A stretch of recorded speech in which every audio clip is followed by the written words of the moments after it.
Ranking the best corners in Madden 24. We are back here, and today we're going to be updating my first cornerback tier list of Madden 24. And the very first thing that we got to do, we got to drop some people down. Now, I do think some of these corners are still S tier. And now that we dropped everyone down in tier, the people that I still think are S tier for the zone coverage is for sure Richard Sherman. He's one of the few people in the game still, with all the cards we have to cover today, that hits 90 zone coverage, which is a major threshold to hit. He's also tall as well. I didn't really like AJ Terrell when he dropped, and I really don't like him now. Tariq Woolen, I think he's still good. It's just a little bit past his time. I'm going to drop JC Jackson down. I'm going to leave Primetime and Jalen Ramsey in this S-man coverage tier. And I'm also going to drop down the pre-order sauce and the base elite sauce Gardner as well. And this is what the new tier list is looking like. Now, the first card we got to go over though is a team captain update. So the team captains went up a little bit in overall, and now they're at 87 overalls. And ronde barber right here, 86 speed, 87 acceleration, has pretty decent play rec with 86 man, 87 zone coverage. On a theme team, I think this card is an easy A tier caliber player, maybe S, but you could get his zone coverage up with certain track cards in the game. You would need the coach one and also the green zone coverage card. And again, he has play ball and air aggressive every single team chem. Now, they didn't update their abilities, which I think is a little bit annoying. Like, I would just love to get essentially a free pick artist in the secondary. For me, ronde barber, I think he is really solid. Do I think he's as good as the people in A? Yeah, I'm okay with that. Now, right after that, we got Rashad Fenton right here. 81 speed, 83 acceleration, 5'11" height, only has 82 zone, 80 press. And if we look at his traits, play ball and air aggressive is nice, but I just simply think he doesn't have the speed to keep up with people. So for me, he's gonna go ahead, go in the F tier. Now, something that I did that I wanna know your guys' feedback down below in the comments. I included the lower overall versions of some legend and some AKA cards that we're gonna cover, like Pat Pete right here. Got a lot of questions about, oh, what did you think about the lower overall version of this card? And since they're like 85s, 81s, I'll go ahead and cover them. Let me know down below if you guys like that change or if I should just go over the top card. But Pat Pete right here, 81 overall,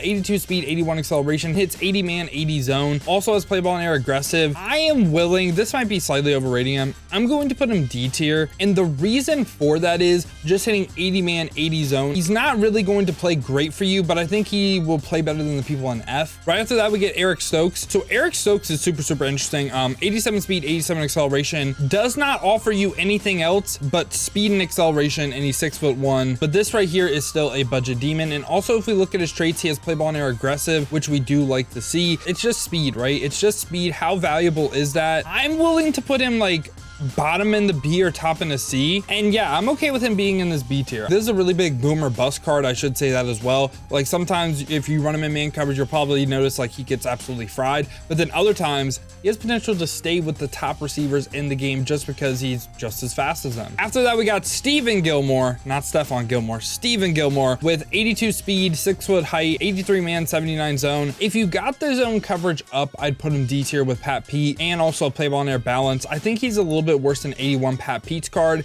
and I was very hesitant on putting him in the D tier. So I'm gonna put Stephon Gilmore in the F tier. Now we get Amani Uwararie right here, and he did not win the voting, so he is stuck at an 85 overall. But how good is this card? 85 speed, has 86 zone coverage, so hits that 85 tier zone coverage, 80 man coverage, 80 play rec, 6'2", so pretty decent height, and also play ball and air aggressive. Ability wise, doesn't really get anything good. So for me, Amani, I'm going to put him, and yeah, I'm okay with him being in this B tier. Hits that 85 tier zone coverage, so I think he again can play pretty solid. Now we got Charles Woodson's first card of the video, 82 overall with 84 speed, 81 acceleration, has 80 man, 80 zone, and he's 6'1". Also play ball and air aggressive again. So for me, he is comfortably, I think, in the C tier. David Long Jr. after that, again, 84 speed, has 85 acceleration, 5'11" height, so not the tallest in the world, obviously. 83 man coverage. You could potentially get his man coverage up to 85, and also has play ball and air balance. Again, doesn't really offer you anything from an ability standpoint, but David Long for me is going to go right by the Charles Woodson card we just covered. After that, we get Tyson Campbell right here with 85 speed, 86 acceleration, 6'1" height, has 85 man, 85 zone, 85 press. I like these three stats across the board. Also 80 play rec. The only thing I don't like on the card is play ball and air conservative, and from an ability standpoint, again, only gets the 1 AP ones, no pick arts or anything. Think he's a tier higher than the cards we just covered though. I'm going to go ahead and put him in the B tier. Right after that, we got Dolphins great Eli Apple right here, coming in at an 85 overall with 85 speed, 6'1" height, 84 man, so you could get that up to 85, 77 zone, and also play ball and air conservative. I'm actually going to do some real quick. I think Tyson Campbell is a lot better than this card, but again, I think he's still B tier. And Tyson Campbell right here, I'm kind of debating on whether I should put him A tier or not, but I'm gonna lean like top into this B tier. Him and Jalen Ramsey are very close to being A for me. After that, we got 84 overall Byron Murphy with 84 speed, 86 acceleration. It's that 85 tier for zone coverage, 5'11" height, and also play ball and air aggressive. So for me, Byron Murphy, I think he's very similar to cards we already covered in the C tier, like Charles Woodson and David Long. Now we get Pat Pete's second card of the video, 84 speed, 83 acceleration, 6'1" height, 85 man, 85 zone, 78 press, and again has that play ball and air aggressive. This time I do think he is in this C tier. And we also got Charles Woodson, second card of the video, 86 speed, 6'1" height, 86 man, 86 zone, 83 press, 79 play rec, and also has play ball and air aggressive. I think this is a pretty good card. For me, I'm willing to put him bottom into this A tier. He's kind of similar to this Ronde Barber right here. So yeah, I'm cool with him being A. Adoree Jackson for a while, like maybe a week or so, I think he was an S tier, but this card's still great. 5'11", 87 speed, 88 acceleration, 89 agility, 85 change of direction. This does depend though. If you run a zone-based defense, not gonna fit your scheme, but you can get his man coverage up to 90, again, with coach track cards in the game. And if you do that, he's one of the better man-to-man ones in the game. And also he has play ball and air balance. For me, Adoree Jackson, I think he's an easy addition to this A tier.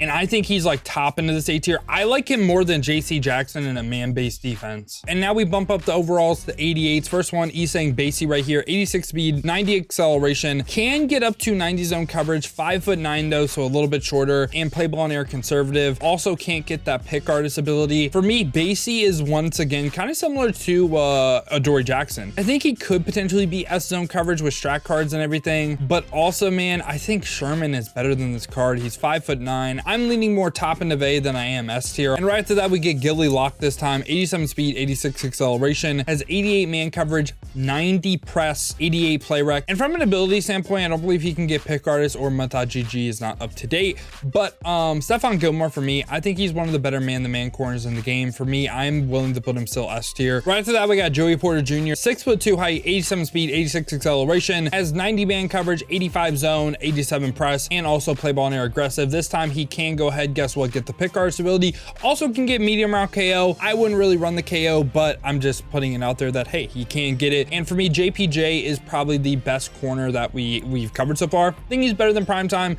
Ramsey though is a little bit like, maybe he's better. After that, we get Darren Bland right here with 87 speed, 89 acceleration, 6 foot height. If you can get the zone up to 90, this card gets a lot better, and also has play ball and air aggressive. This time from an ability standpoint, again though, can't get the pick artist ability. Again, in my opinion, he is very similar to Adoree Jackson, just kind of flip-flop man and zone. So I'm going to put him right by Adoree. After that, we get Antonio Cromartie, 88 speed, 87 acceleration, 6'2" height, 90 man coverage, 82 zone, play ball and air aggressive, and from an ability standpoint, he can go ahead and get medium route KO, pick artist, short route KO. Cromartie, in my opinion, I think he is he the best corner in the game?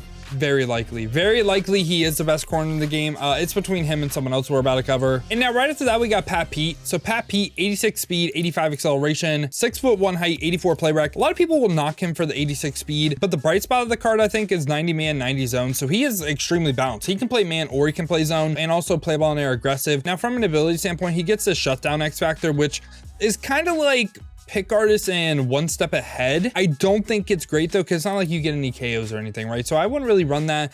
He can get medium route KO, can get mid zone KO, can also get pick artist. I know he has 90 man, but he's one of the rare corners with 90 zone coverage, so I'm gonna put him in the S zone coverage tier. And final card of the video right here, we got Charles Woodson with 88 speed, 85 acceleration, has 90 man, 90 zone, 6'1" height, play ball and air aggressive, and this time from an ability standpoint, he can go ahead and get mid zone, medium route KO, pick artist, short route KO, can get a lot of different things, right? So for me, Charles Woodson is also, he's S for either, but I think he's probably new best corner in the game. And I know we have 6 corners in S man coverage. I really don't know who I would move down. Seriously, I think all these guys are on the same level. Maybe Gilly Lock is the odd man out, but again, he's better than everyone in A, so he would have to make like a whole new A tier. And a lot of times you just need to move your corners to safeties, because a lot of these safeties in the game do not have the man coverage that these corners do. I think we are a little bit lacking on great zone-based CBs. A lot of them can do both, like Woodson can do both. I'm just saying we need some Richard Shermans to drop for the zone people out there. But yeah, y'all, this has been my thoughts on the cornerback position in Madden 24 Ultimate Team. team. Let me know your thoughts down below in the comments. What do you agree with? What do you disagree with? Who do you think should go up? Who do you think should come down? Now, if you did enjoy this video, you enjoy content like this, make sure to leave a like and subscribe to stay up to date with the best cards in Madden. Now, if you want to see me use some of these cards live, check the links in the description, hit that Twitch with a follow. We've been grinding the streams over there, so I greatly appreciate that. Now, if you don't feel like heading over to Twitch and you want another video to watch, check this one out right here because I ranked the best tight ends in Madden 24.